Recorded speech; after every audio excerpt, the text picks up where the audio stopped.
Assalamualaikum warahmatullahi wabarakatuh. Oke teman-teman, sebelumnya perkenalkan nama saya Harun Sanusi dari kelas 2B dengan NIM 222046. Di sini saya akan memberikan sebuah penyuluhan dengan materi demam berdarah denggi.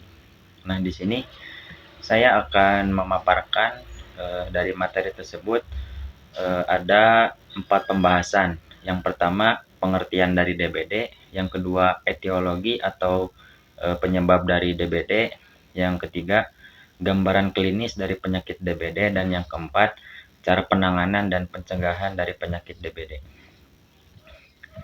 Nah, di sini saya memiliki 2 tujuan.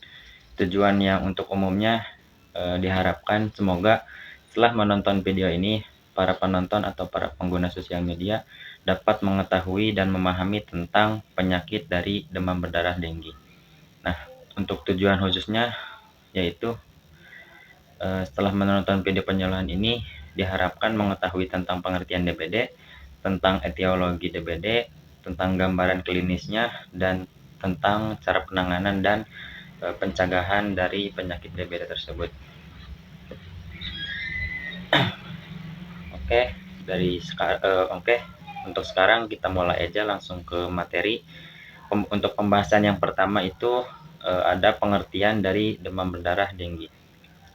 Oke, demam berdarah denggi atau DBD ini bisa juga disebut suatu penyakit yang menular yang disebabkan oleh virus denggi dan ditularkan oleh nyamuk Aedes aegypti yang ditandai dengan demam mendadak 2-7 hari tanpa penyebab yang jelas, lemah atau lesu, gelisah, nyeri ulu hati, disertai dengan tanda-tanda pendarahan di kulit berupa bintik pendarahan, ruam, atau disebut juga purpura. Nah, DBD ini ditandai dengan 4 gejala klinis umum. Yang pertama ada demam tinggi, suhu meningkat tiba-tiba, sakit kepala yang sangat ekstra, kemudian nyeri otot dan tulang belakang, sakit perut dan diare, serta mual dan muntah. Nah, untuk etiologinya atau penyebab dari penyakit demam berdarah tersebut ialah virus denggi yang terdapat dalam tubuh nyamuk Aedes aegypti. Virus ini dapat tetap hidup di alam ini melalui 2 mekanisme. Mekanisme yang pertama itu ada transmisi vertikal, yaitu transmisi vertikal itu adalah yang terjadi dalam tubuh nyamuk, di mana virus tersebut dapat ditularkan oleh nyamuk betina pada telurnya yang nantinya akan menjadi nyamuk. Nah, virus ini juga ditularkan oleh nyamuk betina yang telurnya atau melalui kontak seksual dengan nyamuk jantan. Nah, yang kedua, mekanisme transmisi virus dari nyamuk ke dalam tubuh manusia dan sebaliknya. Nah, jadi nyamuk mendapatkan virus ini pada saat melakukan gigitan pada manusia yang saat itu sedang mengandung virus denggi pada darahnya atau pada darahnya nyamuk tersebut. Nah, virus ini sampai ke lambung nyamuk dan akan mengalami replikasi atau disebut juga memecah diri atau berkembang biak. Kemudian di dalam perut tersebut akan migrasi yang akhirnya akan sampai ke kelenjar ludah. Virus yang berada di lokasi ini setiap saat siap untuk dimasukkan ke dalam tubuh manusia melalui gigitan nyamuk Aedes aegypti. Nah, untuk yang ketiga itu ada gambaran klinis atau manifestasi klinis dari penyakit DBD. Nah, biasanya gambaran klinis untuk penyakit DBD ini biasanya timbul bervariasi berdasarkan derajat penyakit DBD tersebut dengan masa inkubasi antara 3-15 hari. Nah, biasanya si penderita DBD ini akan mengalami demam akut atau suhu tubuh yang meningkat secara tiba-tiba, sering disertai menggigil saat demam pasien kompos mentis. Nah, untuk gejala klinis lainnya yang sangat menonjol biasanya adalah terjadinya perdarahan pada saat demam dan tak jarang pula dijumpai pada saat penderita mulai bebas dari demam. Selain demam juga, selain demam dan pendarahan juga yang merupakan ciri khas dari demam berdarah dengue ialah yang tidak khas dijumpai pada penderita DBD lainnya, yaitu yang pertama ada keluhan pada saluran pernafasan, misalnya seperti batuk, pilek, sakit pada waktu menelan. Nah, untuk yang kedua itu biasanya keluhannya pada saluran pencernaan, misalnya seperti mual, muntah, anoreksia, diare, dan konstipas. Nah, untuk yang ketiga itu keluhan sistem tubuh yang lain, misalnya nyeri atau sakit kepala, nyeri pada otot tulang, nyeri otot abdomen atau otot perut, nyeri ulu hati, pegal-pegal pada seluruh tubuh. Nah, ada juga kemerahan pada kulit, pada muka, disertai pembengkakan sekitar mata, lakrimasi, dan fotofobia atau otot-otot sekitar mata sakit bila disentuh dan pergerakan bola mata terasa pegal. Nah, biasanya ketika kita masuk rumah sakit atau kita hari pertama kita sakit, itu biasanya kita itu mengalami panas yang mendadak secara terus-menerus dan badan juga terasa lemah atau terasa letih.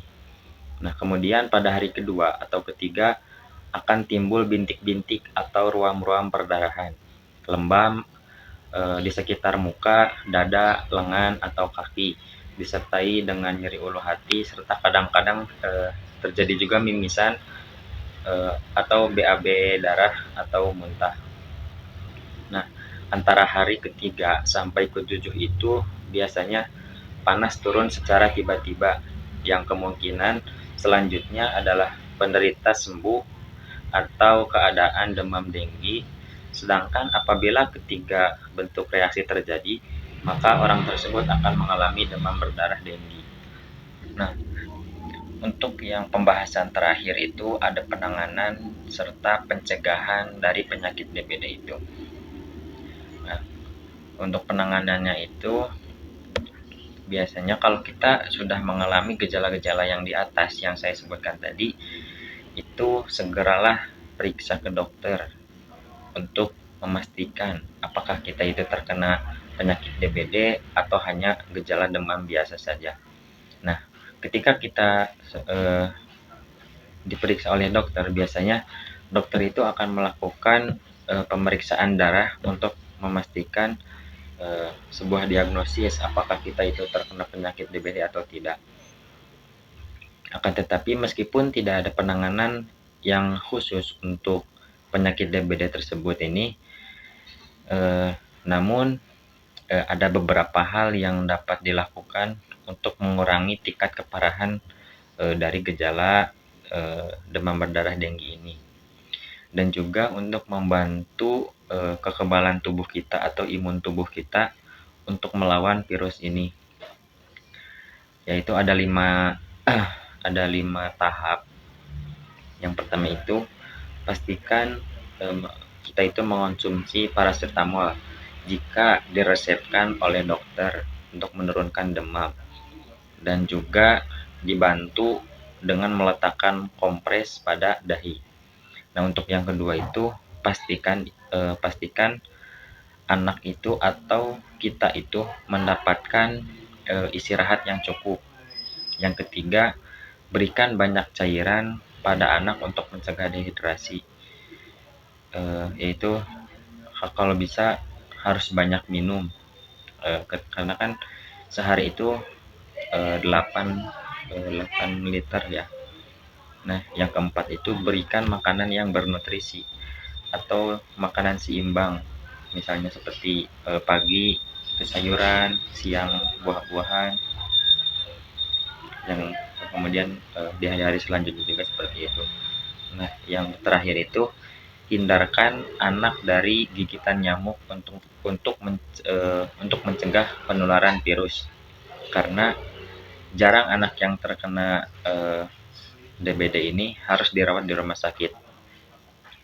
Sebagai langkah menggantikan cairan yang hilang karena eh, karena gejala diare atau muntah atau juga kehilangan nafsu makan, nah dokter ini akan melakukan sebuah tindakan, yaitu memberikan cairan melalui infus. Nah, akan tetapi untuk pada kasus anak yang kehilangan darah itu biasanya diperlukan untuk transfusi darah. Nah, kemudian untuk pencegahan dari penyakit DBD ini kita itu harus melakukan 4M. Yang pertama itu menguras, menutup, mengubur, dan juga memantau. Nah, untuk yang pertama itu menguras, yaitu menguras wadah air. Contohnya seperti bak mandi, karena bak mandi itu biasanya kan terjadi tempat untuk pembiakan nyamuk, sehingga banyak sekali jentik-jentik di dalam bak mandi itu karena tidak sering dibersihkan atau dikuras. Nah, untuk yang kedua itu menutup. Menutup apa? Yaitu menutup rapat semua wadah air. Untuk yang ketiga itu ada mengubur, yaitu mengubur atau memusnahkan semua barang-barang bekas yang dapat menampung air hujan. Contohnya itu seperti ban bekas, kaleng bekas, ataupun tutup botol bekas yang biasanya itu akan menjadi sarang buat nyamuk Aedes aegypti berkembang biak dan bertelur di situ. Dan yang terakhir, lakukan pemantauan, yaitu memantau semua wadah air yang dapat menjadi tempat nyamuk Aedes aegypti berkembang. Mungkin cukup sekian yang dapat saya sampaikan. Kalaupun ada sebuah pertanyaan, boleh dituliskan di kolom chat saja ya. Cukup sekian dari saya. Wassalamualaikum warahmatullahi wabarakatuh.